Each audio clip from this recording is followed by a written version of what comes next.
Ponraj sir, நீங்க எப்படி பார்க்கறீங்க? எனக்கு மிக முக்கியமான கேள்வி, இந்த ஒப்பந்தங்கள் எதன் அடிப்படையிலானதாக இருக்க போகிறது? நாளை அந்த அடுத்த 12ஆம் தேதியான பேச்சுவார்த்தை எதை நோக்கி நகரும்? இது அடுத்த கட்டமாக இதுல அமெரிக்காவுடைய தலையீடு என்ன மாதிரியான இந்த முக்கோண நாடுகளுடைய ராஜ்ய உறவுகள், அரசியல் வெளியுறவு கொள்கையில என்னவா இருக்கும் அப்படின்னு பார்க்கிறீங்க? முதலில் இந்த போர் நிறுத்தத்தை வரவேற்கிறேன். அது அமெரிக்காவுடைய தலையீட்டின் காரணமாக கடந்த இரவு பகலாக பேச்சுவார்த்தை நடத்தி United States of secretary of state இந்திய பிரதமரோடும் பாகிஸ்தான் பிரதமரோடும் ராணுவ அதிகாரிகளோடும் பேச்சுவார்த்தை நடத்தி ஒரு டெம்பரரி சீஃப் ஃபயரை எட்டியிருக்கிறார்கள். மே 12ஆம் தேதி மீண்டும் பேச்சுவார்த்தை நடத்துவதற்காக முடிவெடுத்திருக்கிறார்கள். இது அனௌன்ஸ் பண்ணியிருக்காங்க. இது உண்மையிலே வரவேற்கத்தக்க ஒரு நிகழ்வு. வரவேற்கிறேன். முதல்ல இந்தியா டொனால்ட் ட்ரம்ப்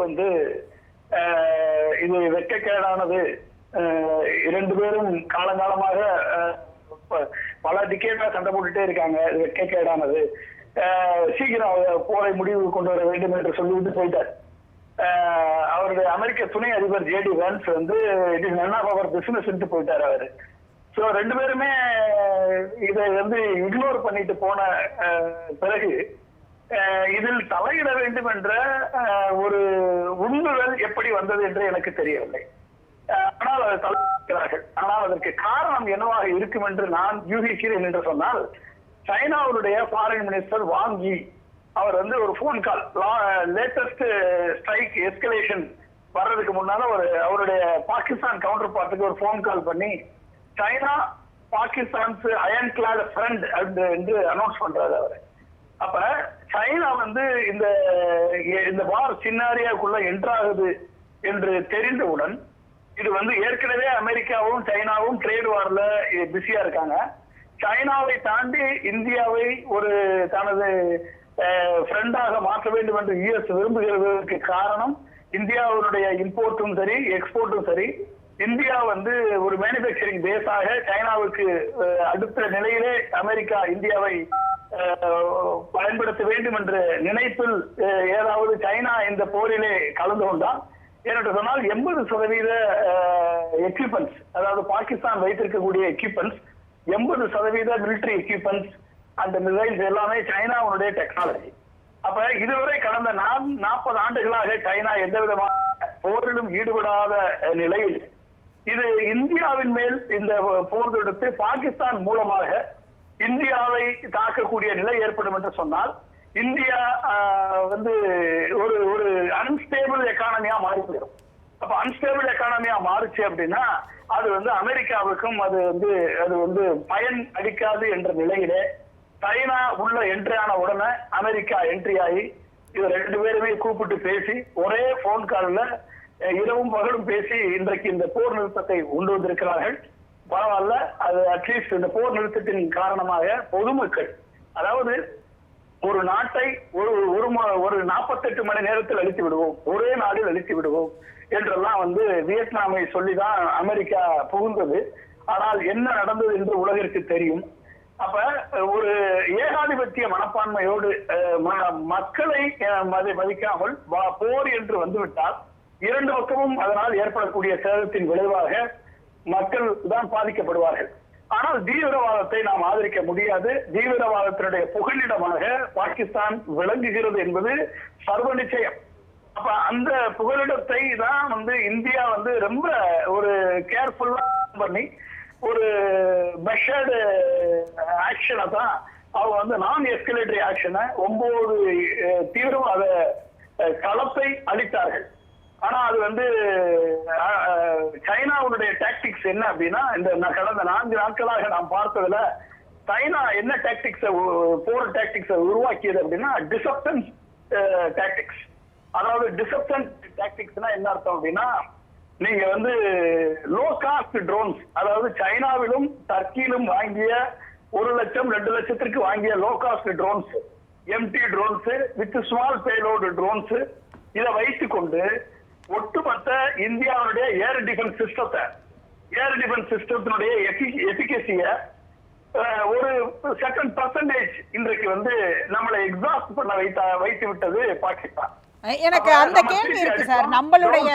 நம்மளுடைய தொழில்நுட்பம், அது நம்மளுடைய S-400 அதோடைய இதா இருக்கலாம், அந்த ஆகாஷுடையதா இருக்கலாம், ரஃபேலா இருக்கலாம். இப்படி இந்த 3 நாட்கள்லயே இந்த ஆயுதங்களுடைய பங்கு குறித்த வந்த செய்திகள் எல்லாம் இருக்குல்ல, நம்ம எப்படி டிஃபெண்ட் பண்ணோம் அவங்கள அப்படின்னு. ஆனா அந்த தரப்புல இருந்து வந்தது நீங்க சொன்ன மாதிரி துருக்கி கிட்ட வாங்கினதோ அல்லது சைனா கிட்ட வாங்கின அந்த பேலிஸ்டிக் மிசைல்ஸ், இது எல்லாம் நம்முடைய தரத்தோடு அது போட்டி போட்ட விதம் அப்படிங்கிறது.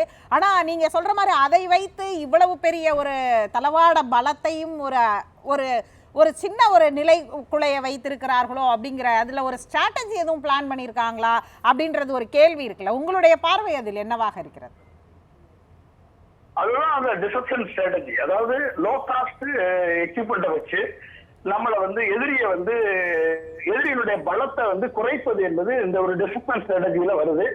இதை வந்து வெற்றிகரமாக பாகிஸ்தான் செய்து முடித்திருக்கிறது என்றுதான் நான் கருதுகிறேன். என்று சொன்னால் நம்மகிட்ட வந்து ஏர் டிஃபென்ஸ் சிஸ்டம் வந்து பெர்ஃபெக்டா ஒர்க் பண்ணுது. இந்தியாவோட ஏர் டிஃபென்ஸ் சிஸ்டம் இன்றைக்கு நம்ம டெஸ்ட் பண்ணக்கூடிய களமாக இருந்திருக்கிறது, பெர்ஃபெக்டா ஒர்க் பண்ணுது.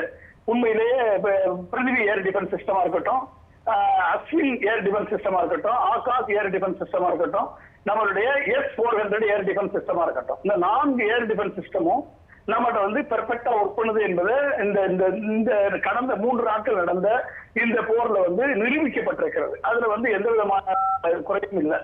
ஆனா இதுல பெரும்பாலும் எக்ஸாஸ்ட் பண்ணப்பட்ட மிசைல்ஸ் என்னன்னா கிட்டத்தட்ட பிருத்திவி ஆகாஷ் ஏர் டிஃபென்ஸ் சிஸ்டம், அப்புறம் S-400 ஏர் டிஃபென்ஸ் சிஸ்டம்.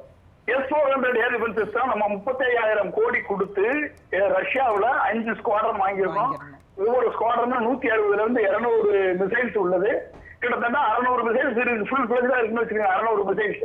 இந்த 600 மிசைல்ஸ்ல S-400 யூஸ் பண்ணி தாக்குதல் நடத்தியோம் என்று நம்ம செய்திகளை பார்த்தோம். இது எத்தனை S-400 மிசைல்ஸ் வந்து நம்ம இழந்திருக்கிறோம் என்று தெரியாது. ரெண்டாவது ஆகாஷ் மிசைல்ஸ் நம்மகிட்ட 2500 ஆகாஷ் மிசைல்ஸ் நம்மகிட்ட கெப்பாசிட்டி இருக்கு. இது அப்துல் கலாம் தலைமையில உருவாக்கப்பட்ட ஒட்டுமொத்த ஏர் டிஃபென்ஸ் சிஸ்டம். நான் இதை விசிட் பண்ணிருக்கேன். பல்வேறு ரெடார் தளங்களுக்கு வந்து நான் விசிட் பண்ணிருக்கேன், பார்த்திருக்கேன் சேர்ந்து.